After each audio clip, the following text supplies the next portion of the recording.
So today was the Zoran's inauguration. Did you watch? I definitely did. Definitely did. Pretty moving moment for a Muslim kid that grew up in the United States. So pretty amazing. What about yourself? Same. I mean, growing up in New York. I mean, I would have never thought Muslim mayor. It's amazing to see, and his rise too. It's meteoric the last few years. Yeah, because I mean, he went from state assemblyman to, and what is it, 2024? They showed a video on YouTube of him. I think it was in Bronx, and him trying to just get people to talk to him, and no one knew him. Yeah, And now 100%. everybody knows him, and it's 100%. just, it's wild. Yeah, Pretty. and he has a lot of Bengalis in Yeah. his committees, which is also great. Yeah, he always references Hillside Ave. Even today, he I know. referenced Hillside Ave again, and I was like, "Wow, that's Yeah, yeah. that's definitely the diaspora right there." I know you've spoken to him a few times. Have you spoken to him about digital assets? I didn't really get a chance to as much. All I really did was able to show him my website for the transition team. So I just showed him the website, and I was like, "Hey, like, here's my I know. website," and he just cracked up about it, and then that was it. But we were being ushered to like take a picture and then go. So I'm curious though, how does the democratic socialist agenda align with digital assets as a concept? So it's interesting you mentioned that. So it depends on the digital asset, Yeah. right? Because you have certain more centralized entities as far as like digital currencies go, but then you have certain entities or assets such as Bitcoin, which is actually democratized. It's created by the people, for the people, and run by the people. So it's actually the most democratized system, potentially one of the most, if not the most democratized system in the world as far as tech goes. Where do you remember when you first heard about Bitcoin and tell us, I guess, how did you get into it? Yeah, that's a good question. Oh, you know what? It was actually 2009, Virginia Tech. I went to Virginia Tech for my undergrad. My friend, he mentioned something about Bitcoin. And then that was it. Then I was like, all right, whatever. And then when I really started getting into it was 2017. I remember my little brother and I, we were just having a conversation, and he just said, "Hey, like you should look into these digital assets and Bitcoin." And him and his friends were getting into these random coins. So summer of 2017, I moved to New York City, October 2017. Met some random people, and they were like, "Yeah, you should get into Bitcoin." And I was thinking, "What is this Bitcoin?" Bitcoin goes up to about 19, 20,000, December of 2017, and that's when I really started taking a look. Well, where did you start? Like, what was your first place to learn about it? Um, Man, YouTube, that's a YouTube great model? question. Oh, you know what? Actually, I do remember. It was YouTube Yeah. and just watching videos and understanding the purpose of Bitcoin as far as what is it solving exactly, right? So then I started looking into the monetary system, the financial system, learning about, oh, the American banking system is a fractional lending system, etc. So yeah, it was honestly just YouTube, and then you like talk to people, you get in a chat group somehow, Hmm. um, but you would really have to filter through a lot of things. Actually, the very first thing was there used to be this podcast called Tales from the Crypt. Oh, So Tales from the Crypt, now it's called Truth for the Commoner, TFTC. So shout out to Marty Bent, but he was a big reason I got into it. And so every day, actually, on my long commute from Penn Station all the way to Queens College for my engineering job, I would just listen to his podcast, okay. and that's how I was indoctrinated Okay. into I mean, Bitcoin. so I mean, I wanted to talk to you because I think in our community, the Bengali community, it's sort of like a lot of people see it as a scam. Mm-hmm. A lot of people don't understand it. Yeah. And some people see it as like a get rich quick scheme. Right. So I know, and your whole goal with your podcast is to demystify Bitcoin. So that's why I wanted to talk to you because I see some value in it, and maybe others don't. Others do also. So what are your goals? How do you want to demystify Bitcoin? That's a great question. So you obviously have so many different, I don't want to say tiers, but like sects of Bitcoiners, crypto bros, and whatnot. And a lot of them, I feel, yeah, it's a lot of the coins and meme coins are scammy. Just let's just call it what they There's are. like 50,000 of them, Yeah, and exactly. 500,000 of And them. half of them are just a bunch of rug pulls because people just want to make money. It's like, okay, that's fine if you want to make money.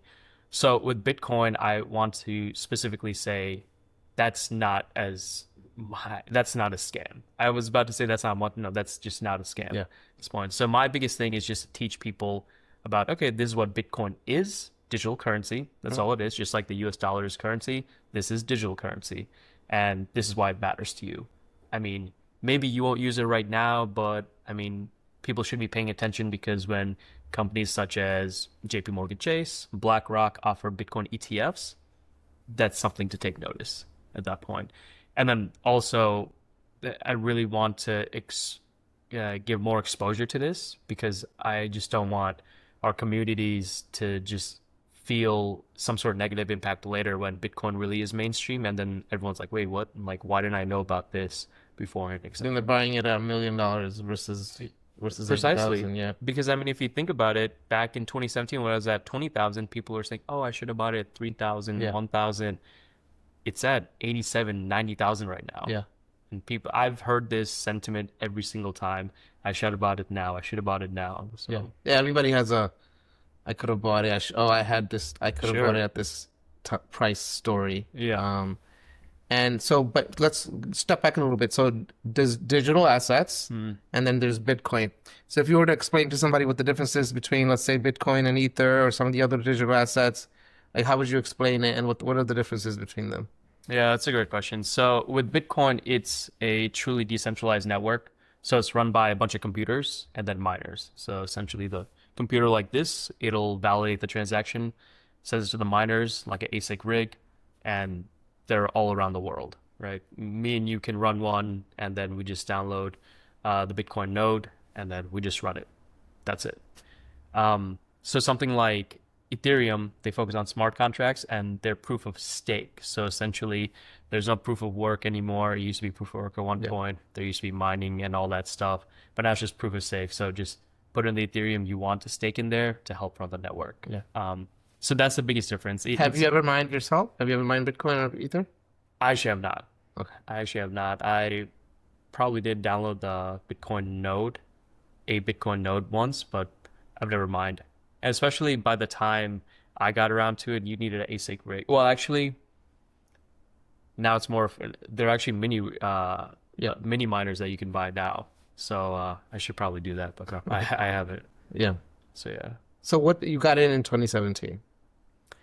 Yeah, not a millionaire or anything like that. Just that's when I got exposed to it, started putting like money into it. And yeah, just started doing research into it. And I remember when it went down. Yeah.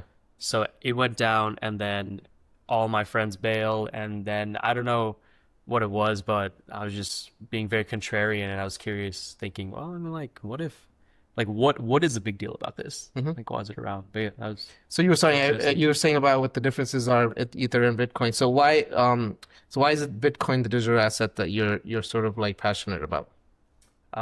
so that was really 2017 it all started.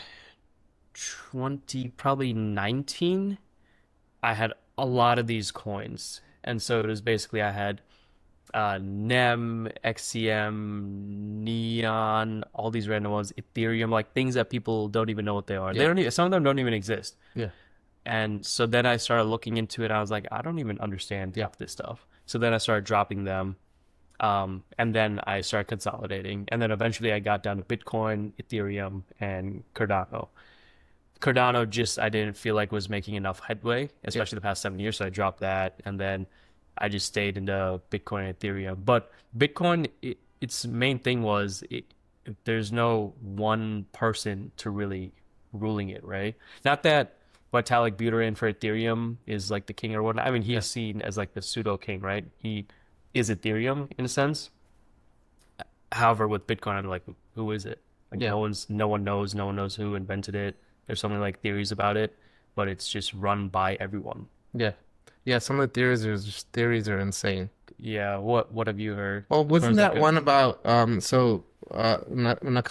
was it Nakamoto, right? Yeah, But it's it's like Satoshi an Nakamoto. acronym for like all the Korean companies, like Samsung, Sony. Oh, It's like the way how really? it ties into the name Nakamoto. Oh, I haven't heard Yeah, that that was one. interesting. Okay. But there's this also like this professor that passed away. That's I think a lot of people believe it's him, right? Okay. Yeah, I think I might have heard that one. Yeah. Uh, But so it's interesting that you said I think you see that as a positive, the fact that we don't know who it is, whereas yes. Vitalik is sort of like aligned with Ether. Yeah. Some people, Yeah, some yeah. people might see that as a negative. They're like, okay, we have no idea what this is. Is this the Russian government or is it North Korea? Like, but you think it's a positive because no one can control it.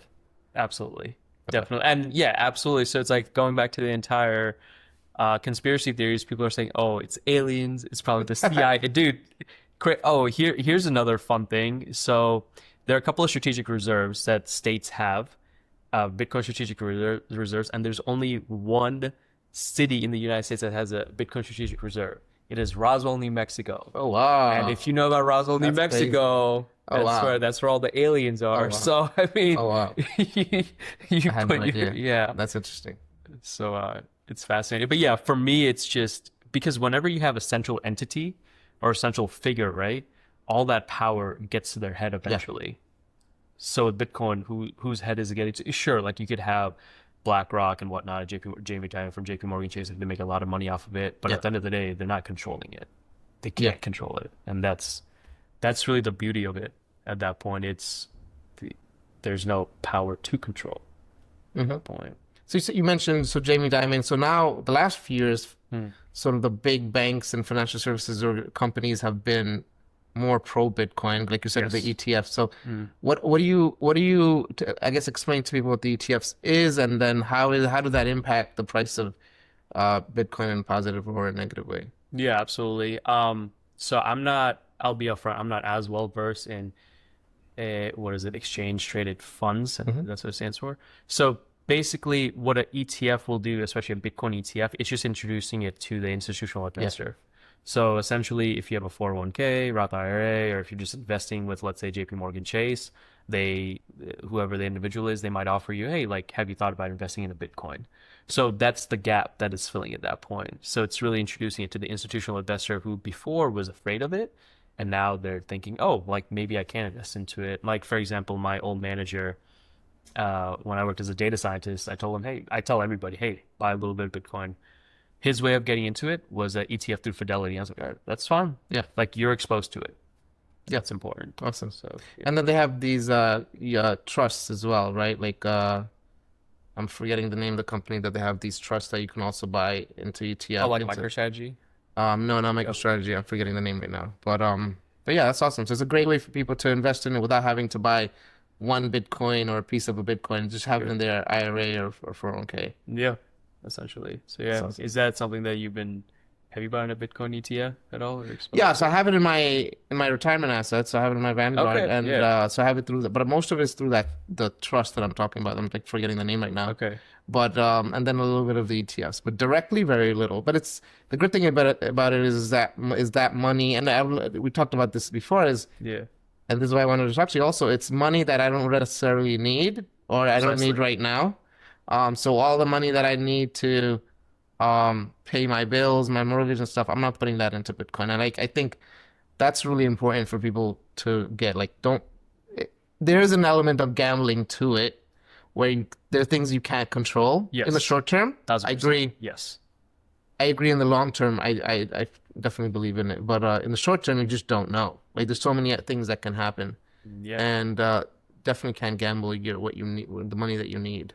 absolutely. I mean, I 1000% agree with that. Like on October 10th, that was the largest liquidation in crypto history, $19 Yeah. billion. That was higher than Mount Gox. That's the Mount Gox hack. That's higher than when FTX collapsed.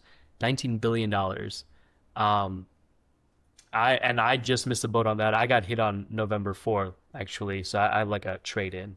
Hmm. So I got hit on that one. So as like everyone's like celebrating Zoran Mamdani becoming mayor, I was just like, oh my God, I can't believe that. But again, that's when you do high risk trades like that, it's the name of the game, right? Mhm. But then also there's another element of um, my Bitcoin reserves where it's like, all right, I don't want to touch that. That's just gonna continue to compile and grow, Okay. right? Yeah. So the couple of ways to buy it, people can buy it through the ETF. So there's a trust. They could go directly and buy it from like where can they buy Bitcoin directly? So they can go directly to Coinbase, which is an exchange. They can go to Kraken. They can go to Gemini. They can go to Binance.us. Bunch of different exchanges. A lot of these are regulated, so they do play nice with the U.S. government, and that's obviously entrust more. Well, it gives more trust to the users at that point because they know, oh, like this is insured, essentially. Are they so, when you have money in a checking account? I think $250,000 is insured. I think Yep. that's the amount. Yep. But that's not the case with crypto, right? For Coinbase, I believe it is.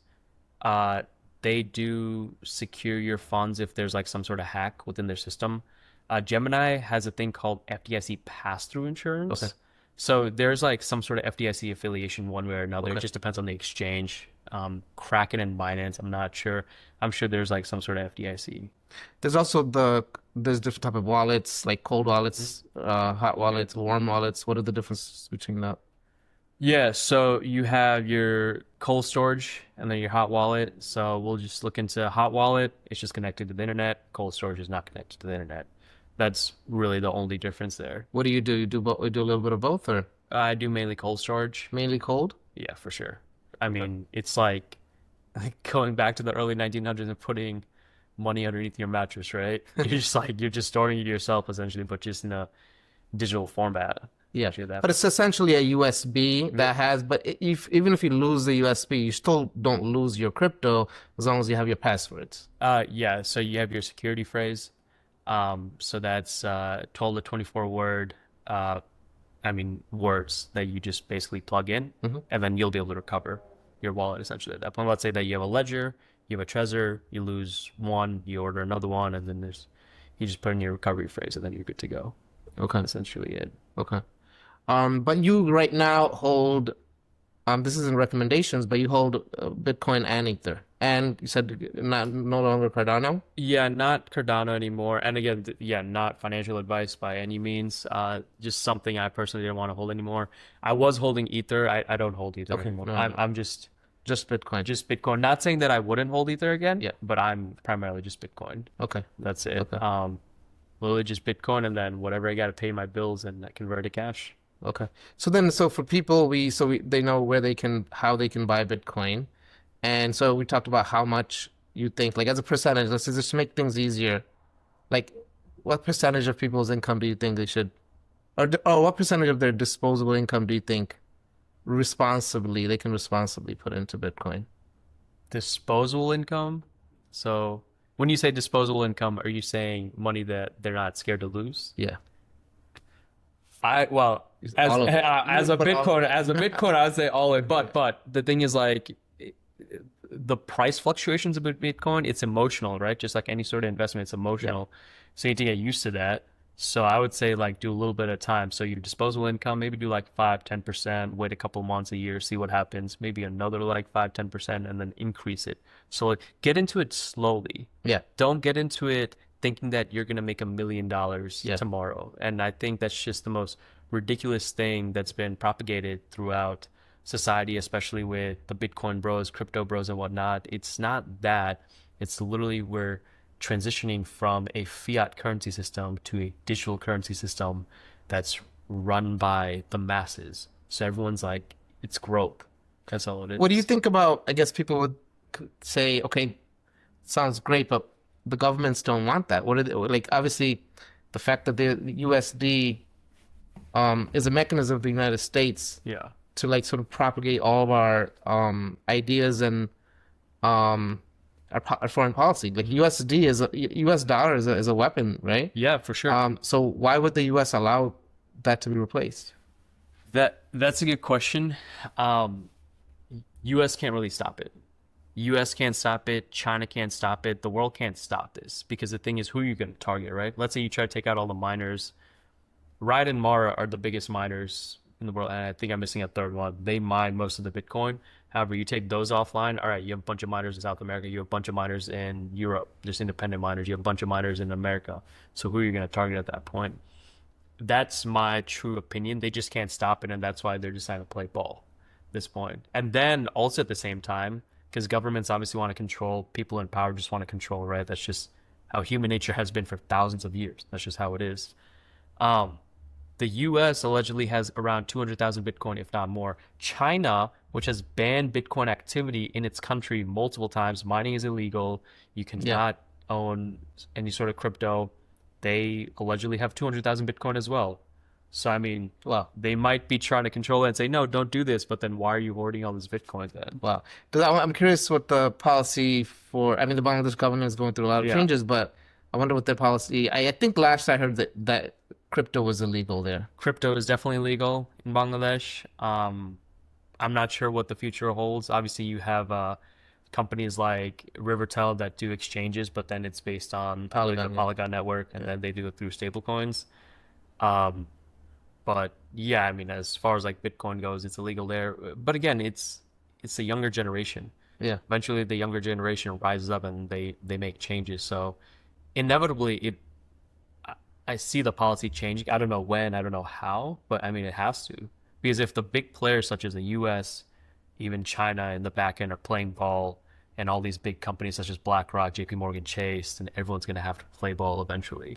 What's the country that's like fully backing Bitcoin where they like, it's Argentina? Is it Argentina? That is like the government's just buying up Bitcoin like crazy? Oh, Or is it, oh, yeah, I think it is or oh. one of those South American countries. I forgot specifically. I'm forgetting the leader's name. I can't Yeah, he's believe. like Yeah, he's Middle Eastern descent. yeah. But I Like, am curious if Bangladesh would ever do that. I mean, because it would be a hedge against inflation for sure, thousand right? I mean, the percent. Bangladesh taka. I mean, when I first came here, it was like I don't know, 60 taka for a dollar, and now it's like Yeah, 120 taka for man, a it's dollar. terrible. So it would certainly hedge against the inflation. 1000%. Javier Milei, he's a Yeah, leader of Argentina. Argentina, yeah, So he is big into crypto and Bitcoin. I'm honestly not sure if he's buying in droves right yeah, now.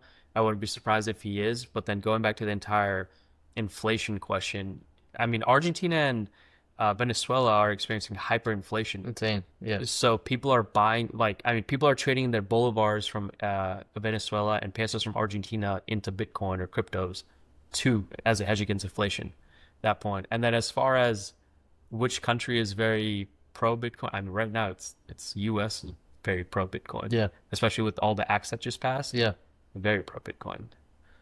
yeah. The Trump administration has been very pro, but they're also, you know, You are, yeah. Let's just they're, call it what it is. they're double dipping a little bit. They're Double, dumping, yeah, they're being a lot of it. yeah. I'm not sure Trump knows what crypto is, but yeah, they're making a lot of money That's all he cares for about. sure. Yeah, That he doesn't care about all this other stuff. If it makes some money, he's like, yes. yeah. I'm glad to see US being more pro crypto. I worked in crypto for a little bit, and at that Yes. time, um, London was London and Dubai were like the hubs. Right. All the jobs were going there, even in the US, New York was actually very anti-crypto, not anti-crypto, Yes. not Yeah. friendly toward crypto, and Miami was becoming like the hub. But Yeah, I'd yeah. love to see New York be more crypto friendly because it's not. And actually, that was like one of my first questions. Like, you know, we hear crypto and it's so general, Yeah. and within crypto, there's so many different categories of assets. Like we talked about Bitcoin, Ether, and then there's all these like and blockchain as a technology. Yeah. But all of that is sort of like under the crypto umbrella, and Yeah. there's so much to cover, you know. Yeah. And even your podcast is Bitcoinomics. Even that, there's so much to cover just with 1000%. that. But crypto in itself is so broad. It's so vast. And that's why anyone that wants to experience it or get into it, it's like pick and choose some and then kind of just go from there. Whether it's like Bitcoin, whether it's Ethereum, even if it's Solana, if it's something like Avalanche, just like try to understand it. And the biggest advice that I am giving to people now is just don't just follow the crowds, don't just follow the trends. Actually understand what you're investing into, right? And that's like any sort of investment advice. Like if you're going to invest into Apple, Tesla, and whatnot, understand it. Yeah. Right? Understand why you're buying into it, or at least like understand the trends for yourself versus oh, this guy told me to invest into it, so Yeah. I'm gonna do it. So they can understand it by reading the white paper. What else can they do? Yeah, reading the white paper, going to bitcoin.org. The white paper will definitely give like a good synopsis of it. It's like 7 8 pages. Yeah. But then you go to bitcoin.org and then you have like a bunch of articles that you can read. You can literally just go to YouTube and just type in So much what, info. yeah, Yeah. just like 101 of. Coin Bureau is really good. I like them. Do you watch them? I have not. Tell me about Coin Coin Bureau. Bureau. Okay, Yeah, I mean what is that? it's just another it's a Bitcoin channel. Not Okay. Bitcoin channel, it's a crypto education. It's very educational. Just high quality Yeah. educational content. Yeah, they're really yeah, they're Okay. pretty big. And the other piece I think is important is understanding who's behind the specific coin or the token. Yeah. I think that's like really important. Just like Oh, 1000%. looking up their background, like what have they done before? Like were they I don't know, what did they do before this? Like Yeah, yeah. do they have any experience? Like that kind of stuff is I think it's also looking up like and you can find that on the company's website.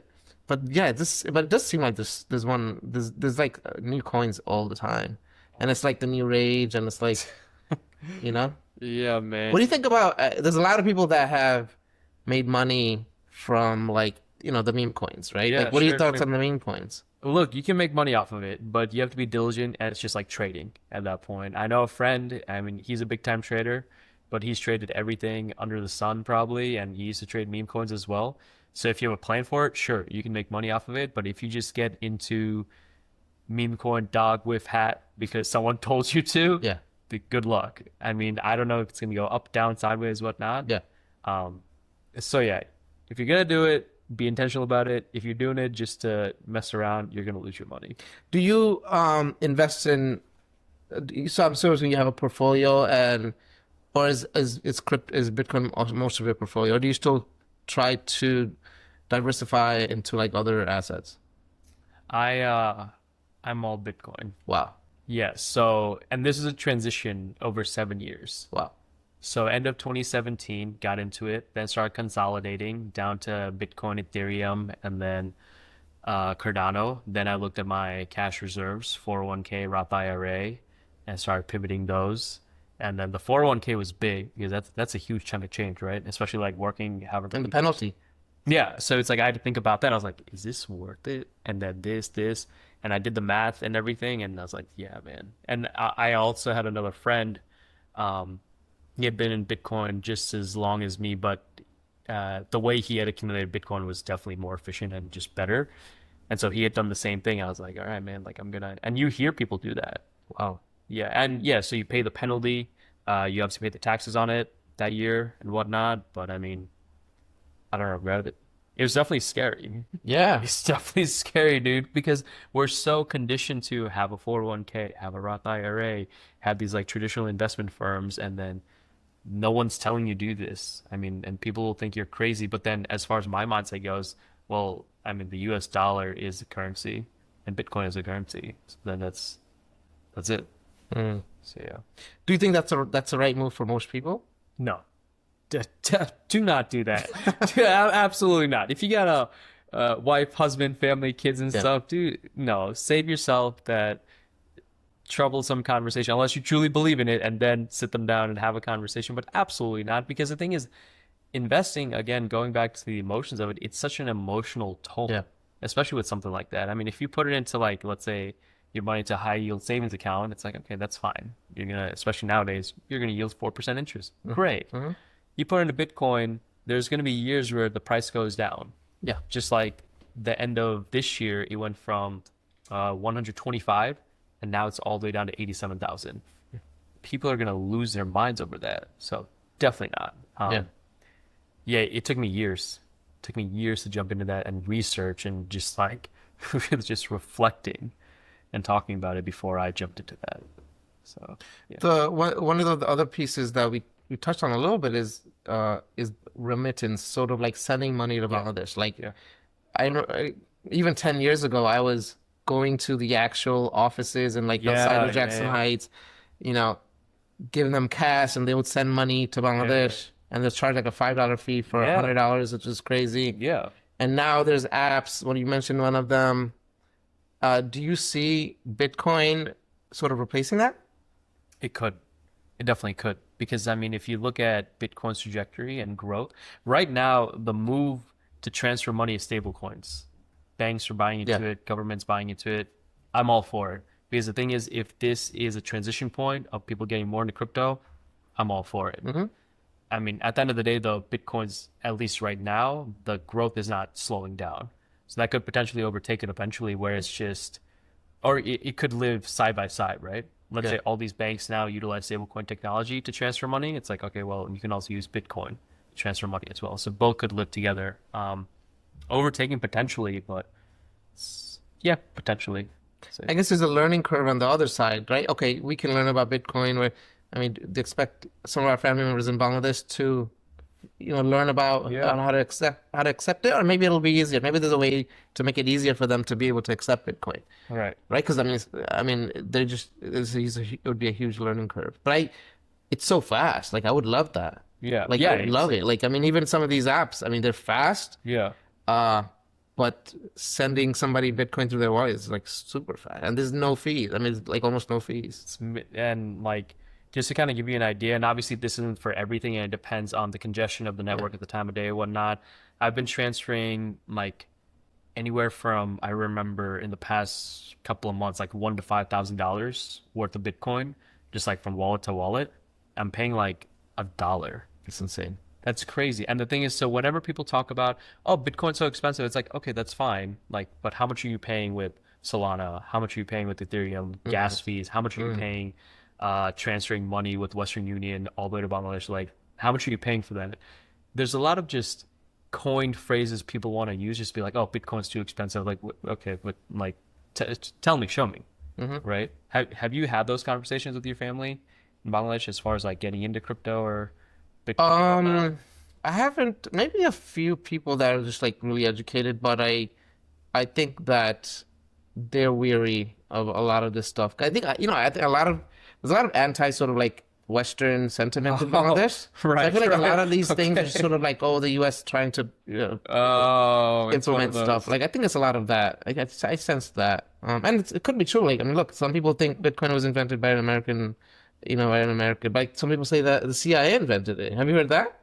I have heard that. Yeah. I have heard that. It's like they're all conspiracy theories. I don't know. Anything is possible, right? Yeah, It's but also going back to what we were saying about government control. yeah. I mean, for sure that whoever's in power in Bangladesh would want government control. Control. Sure. So for them, they definitely would not want to give it up. Give up power to something like Bitcoin. Like I could say that would be problematic for Bangladesh. But I hope we are in a world. I mean, if you look at like whenever they have a movie about the future, there is Yeah. something like Bitcoin being used. Yes, all the Like time. nobody's using cash in the future. That's crazy. Like, It's like, and if you think about all the sci-fi movies, it's always okay. I've transferred 1,000 units to you. Yeah. I've transferred 50 units Yeah. to you. You can literally exchange units with Bitcoin. Yeah. Maybe the same thing. yeah. Essentially. So here's the interesting thing. There's a book called The Sovereign Individual. It was written in 1997, and it predicted the invention of Bitcoin, essentially, or some sort of digital asset. It didn't call it Bitcoin, but it said there will be in the future will be exchanging, utilizing digital assets. Wow. And that book actually predicted a bunch of different things. 1997. 1997. I remember I was like so intrigued by the book. I was like stopping and going, stopping and going. I could only get to like the first 50 to 100 pages because I'm like, this is crazy. Like Wow. how do they know these things? But that goes back to like data and predictability and everything. So You said you were a data scientist. That was your day job before. that was my day job. So you're not doing that anymore. I do still do that, more like contract work, but like Gotcha. open to full time right now. But yeah, so that's my most recent profession as data scientist. So I think so. You had like a traditional job, and then now so there is this like sort of I think immigrant mindset that a lot of us have, our parents had, and now we have is just like being very risk averse. Yeah, yeah. And that's why it causes a lot of us not to go into sort of like these type of get to it, and then we lose out. Yeah, that's So like I think this. Do you think it's like a balance where you have like you can lose a little bit of that and take a little bit more risk? Because I think we do that. A lot of us, we do well in school, go Yeah. to like the predictable career paths. And Yeah.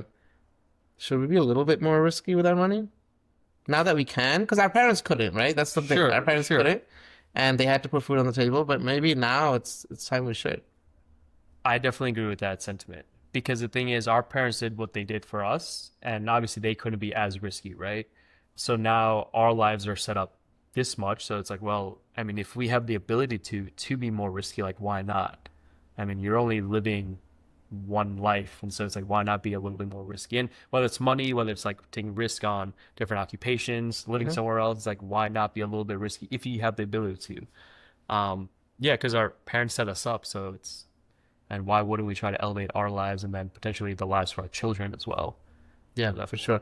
One thing, last thing I wanted to talk about is this: if let's say you hold Bitcoin, whether it's in a cold wallet, hot wallet. So what are some? I know people. Yeah, I hear people about here that they got scammed out of their Bitcoin. Or Yeah, dude. what are some things people can do to make sure that doesn't happen to them?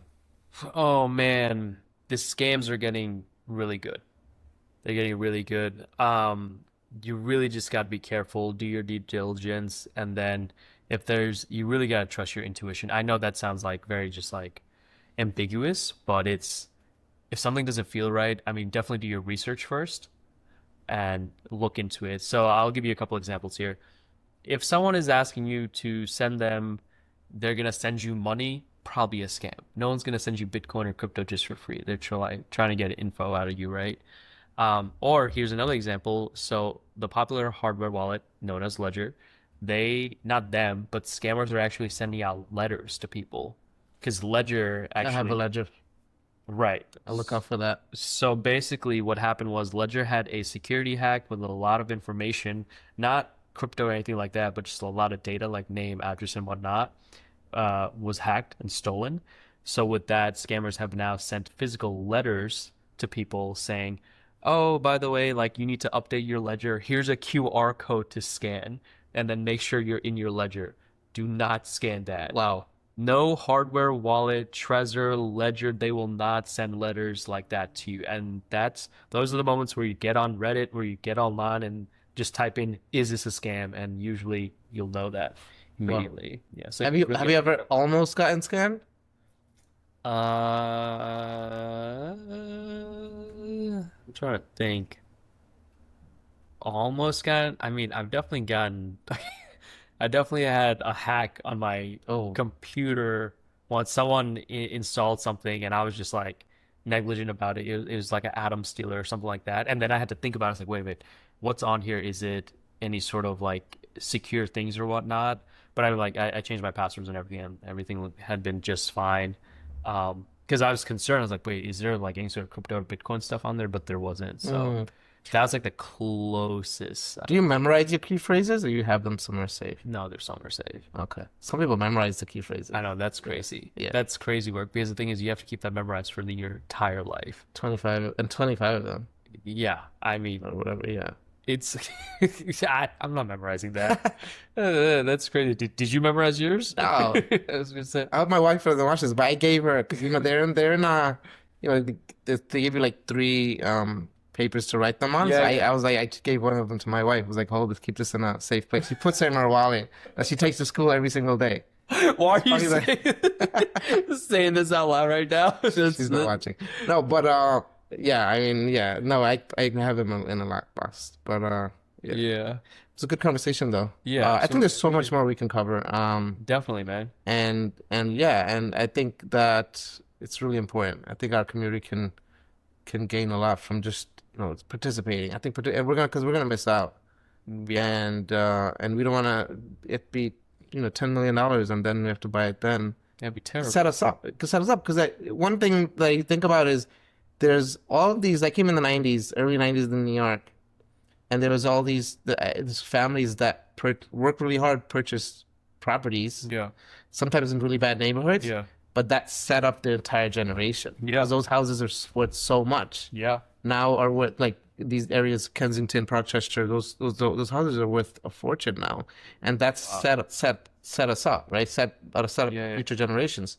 So it's kind of like that with Bitcoin. Like you could really set up future generations just by participating a little bit. 1000%. And that's my entire idea right now. That's why I got into it. And I'm thinking just like the dot-com boom or just by like buying properties very early on. I'm just thinking, dude, like I'm doing this for myself, obviously. So you still think it's early? Yeah, it's still early. Yeah. It's still Yeah, I mean, it's not as early as it was Of 7 years course, of ago. course, yeah, It's still early now because the thing is, I still come across. I mean, we're having this conversation. We're yeah, trying to give more exposure out there and more awareness. I still have a lot of family and friends being like, and nothing against them. They're just like, oh, like it's too volatile. Like I don't really understand. There's still hesitancy behind it. So until it's fully fledged out where we're exchanging Bitcoin, and I'd say like just Bitcoin me at this yeah, point, still pretty early, yeah, for I'd sure. say. So Cool. yeah, Yeah, thanks for. We'll definitely talk more about this. yeah, no, looking forward to it. So.